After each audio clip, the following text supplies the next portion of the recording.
గద్దింపు తైలాభిషేకం అండి. గద్దింపు ఏంటండి? తైలాభిషేకం.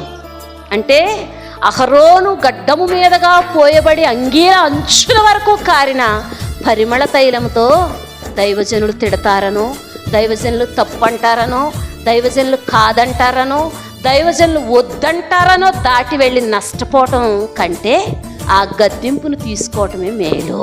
చాలామందికి అదే, మనం వెళ్ళి మాట చెప్తే ఎలాగో వద్దంటారు, చెప్పకుండా చేసేద్దాం. ఖచ్చితంగా చెప్పే పరిస్థితులే వస్తాయి, కానీ అప్పుడు ఏమీ చేయలేము.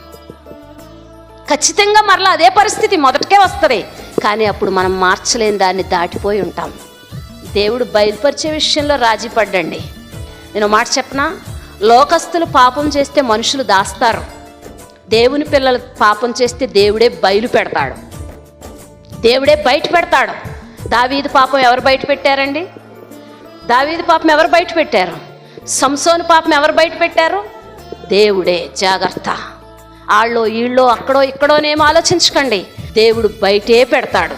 ఎందుకంటే నా పిల్లలై ఉండి మీరు ఎలా ఉన్నారు అనేది లోకం మీకు మీరు లోకానికి ఇలాంటి సాక్షులని దేవుడే, మీరు లోకాల్లో ఎలాంటి సాక్షులుగా ఉన్నారని దేవుడే వారిని లోకం ముందు ఒక మంచి వ్యక్తి సాక్ష్యం బయలుపడాలంటే ఇలాంటి చెడ్డ వ్యక్తులను కూడా దేవుడు చూపించక మానడు. అందుకే మనం గమనించుకోవాలి, నేర్చుకోవాలి.